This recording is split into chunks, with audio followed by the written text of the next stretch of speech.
Hi, I'm Matthew Carr, Chief Trend Strategist at the Ox Club. Thank you for watching this episode of Market Trends. If you're new here, be sure to hit that subscribe button and turn on notifications so you never miss out on my best trading ideas, which I share here each and every week. Well, this week I am in beautiful Florida on vacation, but we're going to talk about how you can thank the bears later. So, former Federal Reserve Chairman Alan Greenspan once said, "Fear is a far more dominant force in human behavior than euphoria." And I couldn't agree more. The one thing on Wall Street that is surging at the moment is fear.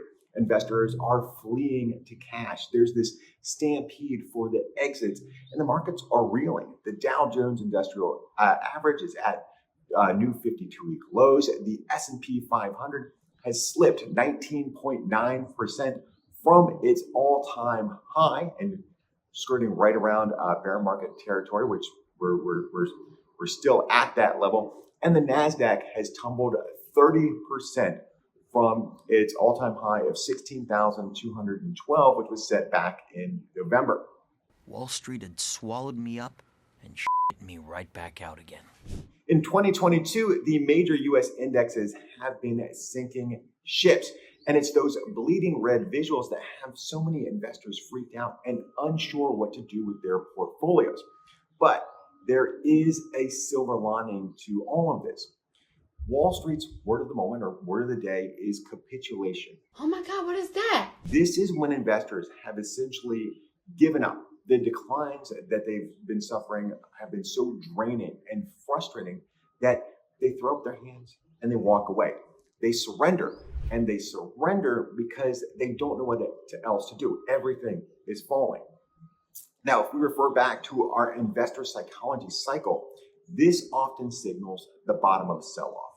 And that's extremely important. Capitulation marks the beginning of the period of maximum opportunity. It's the holy grail of discount buying opportunities. Think March 2020. March 2009, September 2002, October 1987. Those moments were the greatest buying opportunities of the last several decades. Okay, so we're officially off to the worst start of the year since 1939. We just suffered through the worst April in decades. But remember, when everyone else is afraid, it pays to be greedy because these are the moments when we can turn our fortunes around and secure these life-altering gains. These are the moments of maximum opportunity. I can't stress that enough. You need to calm down. And we're seeing right now fear hitting extremes on multiple levels. The CBOE Volatility Index has topped 35 three times this month. That's a level considered by many on Wall Street as a point of extreme fear. At the end of April, the American Association of Individual Investors, the AAII, their sentiment survey showed 59% of investors were bearish. This was a new one-year high for investor pessimism. It has since eased back from that level, but still, roughly half of investors believe the market will be lower 6 months from now. That's significantly above the long-term average of 30.5%. Combine that with a reading of 12 on the Fear and Greed Index, which is actually up from 6 on a scale of 0 to 100 a week ago. And all of this says that we have a wildly persistent and prevalent negative outlook on stocks. When the majority of investors see nothing but doom in their future, that's historically been one of the clearest and greatest, easiest money-making signals. That's when we start seeing a reversal because there's only so much selling the market can take. The pressure begins to build up. At the moment, good companies, bad companies, and everything in between are being trounced. It feels once again like February and early March 2020. You can actually hear analysts on television say this, not recognizing the opportunity.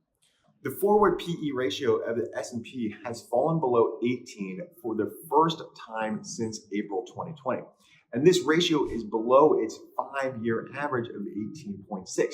That means shares of the largest companies in the US are trading at a level to their future growth not seen in 2 years. So don't give in to the panic as everyone else does. When sentiment dips into extreme territories, it's time to start looking for the best discount stocks available. Now is not the time to throw up your hands in frustration and make the mistake of moving to the sidelines or moving into cash. This is a time to act, to realize there are new opportunities and new profits to be made at sharply discounted prices. And you can thank the bears later for all your future profits. Well, I'm Matthew Carr, Chief Trend Strategist at the Octa Club. Thank you for watching this episode of Market Trends. Until next time, here's to high returns.